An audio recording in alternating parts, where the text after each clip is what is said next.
Oke, bismillahirrahmanirrahim. Assalamualaikum warahmatullahi wabarakatuh. Ketemu saya lagi dengan Tangguh dari digitalytics.id, podcast tentang digital marketing dan data analytics. Oke, kali ini saya bahas tentang apps project manager. Jadi aplikasi tentang project manager. Simple sih, project manager ini biasanya kalau saya sebut dengan Trello, rata-rata semua pada familiar ya. Cuman kadang-kadang cara penggunaan berbeda masing-masing sesuai dengan bisnisnya.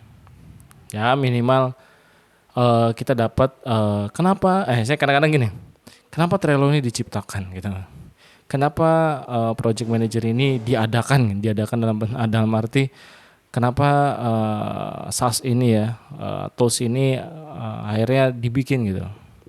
Ternyata yang dari sebelumnya tak lihat itu menggunakan kertas gitu kan, walaupun sekarang masih, cuman biasanya saya lebih suka dengan digital, udah paperless lah. Nah, kenapa ini diciptakan yang tadinya kertas dari kiri ke kanan, kanan lagi ya, makanya disebut dengan Kanban ya. Metode ini dengan Kanban itu geser kanan akhirnya done. Dari yang to do, doing, done. Simply cuman 3 step ini aja, dari to do, doing, done. Kalau udah masuk ke ranah agile gitu ya, agile, apa agile lah, manggilnya agile atau agile ya, whatever lah ya, bebas mau manggilnya sebut apa. Nah, kalau agile itu kan biasanya mereka dari ada backlog, akhirnya mau to do, doing, habis itu ada yang harus dikonfirmasi, habis itu balik lagi, doing lagi, ya macam-macam. Akhirnya sampai ke burn down, sampai kebakar, bahasanya apa burn down ini, akhirnya sampai optimal lah, ada yang keluar dari target atau enggak to-do-nya ini. Kurang lebih seperti itu untuk Miftah ya, pembuka project apps ini, project management ini. Nah, itu fungsi basicnya awalnya. Jadi kita intinya sih, apa fungsinya gitu ya? Perlukah enggak gitu? Dua pertanyaan ini, fungsinya apa, perlu atau enggak? Basicnya karena saya nggak tahu semuanya apa yang dilakukan oleh tim, dalam tanda kutip real ya. Saya nggak tahu tim itu ngelakuin apa, seperti apa, bahkan rinciannya, perintilannya. Maka saya dengan project manajemen ini menjadi tahu. Jadi code-nya itu, karena saya tidak tahu, maka saya ingin tahu. Akhirnya saya menggunakan project management. Baik itu di level, saya jarang sampai level sales ya. Sampai CS itu jarang menggunakan project management ini, minimal saya hanya sampai level leader ya. Leader, manager, atau divisi-divisi lain, antar divisi kita saling tahu, atau khususnya yang bangun apps programmer. Nah, perlu banget nih, saya lagi mau coba nerapin project management ini di advertiser. Jadi gimana caranya Kanban, tes dan lain-lain, mungkin lebih rapi kali ya. Sebelumnya hanya tes dan lain, ukur dan result gitu. Cuma kita mau coba nih menggunakan project apps ini. Habis itu kita bisa melihat gambaran besar dari pergerakan tim. Progress task by tasknya itu yang tadi disebut. Jadi dia lagi ngelakuin apa. Bukan berarti kita men-spy atau pengen tahu, kepo gitu, enggak. Kepo kan lebih negatif. Kalau ini lebih kita pengen bisa melihat progress performance tim kita. Nah, jadi dia ini sebenarnya optimal nggak dengan to do ini. Kita kasih misalkan 5 task hari ini selesai dengan cepat. 7 task, 8 task gitu kan. 8 to do gitu. Oh ternyata dia cepat ngerjainnya. 9 to do, wah kan luar biasa. Nah, entar mulai tiba-tiba 9 to do kok dia lembur gitu kan. 9 to do kok dia tiba-tiba slow gitu, 1 to do, kenapa nih? Nah, itu kan kalau di tim-tim Scrum jadi ada Scrum Master ya. Apalagi nih Scrum Master. Pokoknya orang yang master di dalam Scrum. Jadi dia bisa melihat pergerakan timnya ini ada kelambatan atau ada masalah atau enggak, nanti di review gitu kan. Nah, itu bisa dilihat dari project management ini. Jadi dia tuh ada masalah enggak? Oh, tiba-tiba dia harus menyelesaikan, misalkan poinnya 1, dia harus selesaikan dalam 15 menit atau 30 menit. Ternyata dia menyelesaikan lebih dari 30 menit. Nah, ini kenapa nih? Ada masalah enggak? Nah, itu Scrum Master atau yang mantau atau leader atau siapapun lah, itu bisa mengecek gitu. Harusnya di jam 9 selesai, misalkan due date-nya ya, harus selesai tanggal yang ditargetkan, ternyata tidak selesai. Atau jam 3 sore ternyata melewati. Kenapa ini? Nah, sedangkan yang men-set itu adalah dia sendiri gitu kan. Bukan berarti kita yang nyuruh-nyuruh kamu bikin ini, nggak sepenuhnya seperti itu. Jadi dengan enaknya project management, oke, bulan ini targetnya milestone-nya gitu kan. Nah, maksudnya kita mencapai sekian ribu sales, kita breakdown bagaimana cara to doing-nya per daily-nya menggunakan ini. Nah, jika daily ini kita terjadi, insya Allah target bulanan akan mendekati. Syukur-syukur kita menembus sampai sana ya. Nah, jadi kita ketahuan ya menjaga ritme tim dalam produktivitasnya. Kemudian kita dengan project management ini kalau yang tersedia ada aplikasi chat atau diskusi itu lebih enak. Komunikasinya jadi lebih fokus kepada suatu topik. Nah, jadi enak. Ini satu topik kita chat balas-balasan di situ. Jadi nggak tumpang tindih ya. Kalau di chat itu kan misalkan kita grup komunikasi di grupnya itu menggunakan Telegram atau WhatsApp. Itu udah pasti ketindih kita lagi bahas topik tentang sales nih. Atau chat ya. Kita lagi mau bahas chat bagaimana mengclosingkan dengan cepat. Ya udah, otomatis tiba-tiba ada topik yang lain ya tinggi. Nah, kalau pakai project management ini biasanya ada diskusi. Nah, diskusi ini misalkan chat, ya udah diskusi dalam satu bahasan topik. Nah, treat lah kalau di Kaskus ya. Nah, habis nanti ada bahas diskusi chat di situ. Nah, biasanya kalau yang menggunakan mobile apps, project management enak, jadi kita kontrol di situ. Jadi kita nggak distraction dengan chat yang lain. Kita buka WhatsApp ya, subhanallah. Itu pasti ada grup-grup yang lain lah, grup belajar lah, grup keluarga lah, grup mana apa lagi. Nah, belum lagi chat yang orang lain secara personal. Apalagi Telegram ya, channel-channel yang lain. Nah, contoh seperti itu. Nah, sekarang adalah pertanyaannya bagaimana project management ini, tools ini bisa membantu bisnis kita. Nah, pertama adalah ada fitur checklist yang perlu teman-teman tahu. Jadi fitur checklist ini untuk yang baru bisa mulai dengan tipe checklist ini. Jadi nggak perlu ada Gantt chart dan Kanban lain-lain. Jadi nggak ada perlu geser kanan geser kiri. Intinya saya waktu menerapkan metode ini ke tim yang baru bahkan yang awam ya, saya menggunakan metodenya ada checklist dan daily. Jadi misalkan sekarang tanggal 2, oke hari ini repetition task-nya apa gitu ya, task yang berulang ya, misalkan harus cek chatnya CS sudah betul atau belum di jam 10, ya checklist saja, nggak usah dipindah-pindah, dia checklist sudah. Berarti kalau sudah berarti nanti kita di akhir hari kita cek, oh sudah tuh seperti apa, sudahnya tuh di jam 10 atau lewat gitu. Kalau lewat di historical jamnya berarti dia melakukan terlalu kelewatan atau lalai dan lain-lain ya, contoh kayak gitu. Itu fitur checklist ya, simple. Kita kasih task awalnya, dia cek selesai.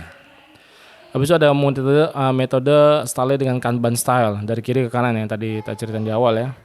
Atau ditambah dengan backlog atau ide lah, atau doing dan yang tadi. Nah, ini tipe-tipe yang sudah mulai timnya bisa memilah mana yang project yang utama atau urgent ya gitu, atau yang biasa. Nah, itu bisa dikasih tagging seperti itu. Jadi teman-teman akan mengerjakan sesuai dengan tagnya yang urgent atau easy dan lain-lain ya, sesuai dengan levelnya. Nah, itu bisa menggunakan Kanban style. Nah, atau ada due date gitu kan, mana dulu tanggal di short, tanggal yang lebih diutamakan tanggal, berarti ini diselesaikan dulu.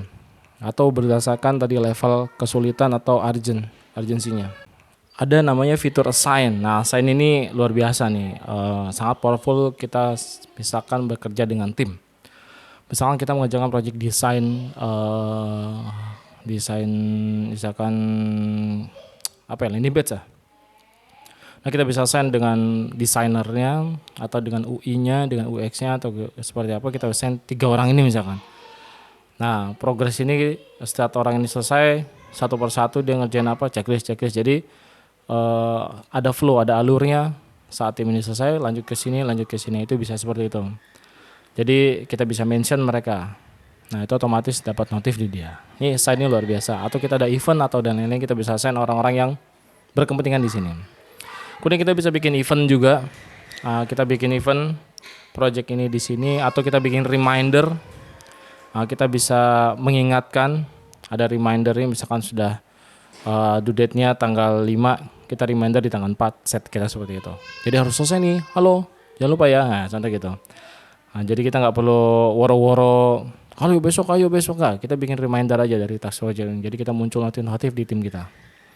Saya sangat sarankan kalau chat dengan tim jangan di grup chat. Saya sih sebenarnya masih ada, cuman saya kurang nyaman. Bahkan kalau tim saya yang handling sendiri, saya bikin chat di apps lain untuk project management sendiri.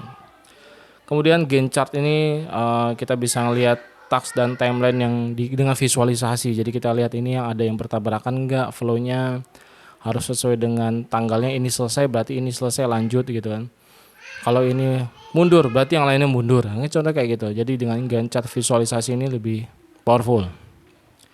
Beberapa project management diperuntukkan untuk tadi Agile Scrum, Agile, Agile Scrum ini lebih advance. Kadang dibarengi dengan sprint. Nah, beberapa case kira-kira bisa kalau disebut dengan desain sprint kalau yang sudah terbiasa dengan istilah ini. Sebagai informasi, sprint yang dimaksud itu bukan sprint olahraga ya. Ini lebih ke desain sprint. Nah, biasa anak-anak UX ini yang mengerjakan, biasanya intervalnya ada yang 7, 14 atau lebih. Detailnya bisa baca buku desain sprint atau googling aja. Nah, nanti udah banyak bahas tentang desain sprint ini. Katanya sih kalau nggak salah baca, desain sprint ini yang mempelopori itu dari Google sendiri. Jadi setiap bikin produk 7 hari breakdown bahas gitu. Ada tata caranya. Desain sprint terus ngapa, ada timnya lah. Nggak sekedar meeting biasa, bukan. Emang ada tata caranya lah. Bisa ada protokolernya desain sprint ini. Kemudian kita bisa bikin isu tracker, misalkan ada masalah di support di chat atau di ada bug gitu ya, kita bisa bikin isu tracker juga menggunakan ini. Kemudian satu lagi yang lebih powerful adalah file management. Nah ini kita biasa kerja tim pasti nggak bisa lepas dengan file, entah docs lah atau tentang gambar lah atau Excel lah, atau lagi bahas tentang bikin event nanti kan kita akan berpencar-pencar tuh filenya, kita kumpulin di file management ini, kita bikin suatu folder, bisa gambar tadi, PDF, diagram dan lain-lain, keperluan atau kontak dan lain kita kumpulin di satu di file management. Nah kan asik kan, jadi tiba tim butuh itu nggak tenggelam, bahkan jadi terbagi antara file management dengan chat. Kalau kita bikin di grupnya di chat, wah tenggelam ada di sini di set lah, nah gitu kan. Kemudian ada fitur milestone. Nah ini milestone tidak semuanya terbiasa dengan project ini. Kalau sudah terbiasa sebenarnya secara nggak langsung kita melakukan milestone biasanya. Ya, kita 3 bulan milestone kita apa nih? Nah, targetnya apa? Nah setiap semua pergerakan task-task itu mengarah ke sana. Nah contoh kayak gitu. Ada yang iya dan tidak. Nah, jadi setiap task itu bisa kita assign sebagai milestone untuk mengarah ke sana. Nah itu luar biasa. Jadi fitur-fitur untuk project management kurang lebih tadi, manfaatnya apa kurang lebih sangat banyak dan sangat powerful. Rata-rata perusahaan-perusahaan yang sudah ya walaupun dari skala UKM sangat dari saya pribadi menggunakan project management. Kalau timnya belum terbiasa, mulailah menggunakan project management yang mudah, itu dengan checklist ini yang aplikasi biasa yang free itu ada Trello, hanya saja dia free-nya untuk tim itu hanya 10 project. Misalnya kita bikin project 1, 2, 3, misalkan Januari, Februari itu hanya 10. Jadi sampai Oktober ya. Atau bebas macam-macam, satu tim itu hanya 10 project. Dan untuk metode checklist itu sudah sangat membantu, dan banyak project management yang lainnya. Basecamp lah atau Freecamp atau Aura atau apa ya, advance ya, Jira gitu ya, udah masang ke Scrum, udah macam-macam, banyak sekali. Oke, kurang lebih itu untuk project management. Sangat saya sarankan menggunakan project management walau timnya kecil ya, 3-5, nanti terbiasa dengan komunikasi, file management, due date. Yang penting tuh due date, dan kita bisa melihat karena rulesnya adalah tadi awalnya. Karena saya tidak mengetahui apa-apa, maka saya ingin tahu semuanya itu menggunakan project management. Oke, itu aja. Terima kasih. Assalamualaikum warahmatullahi wabarakatuh.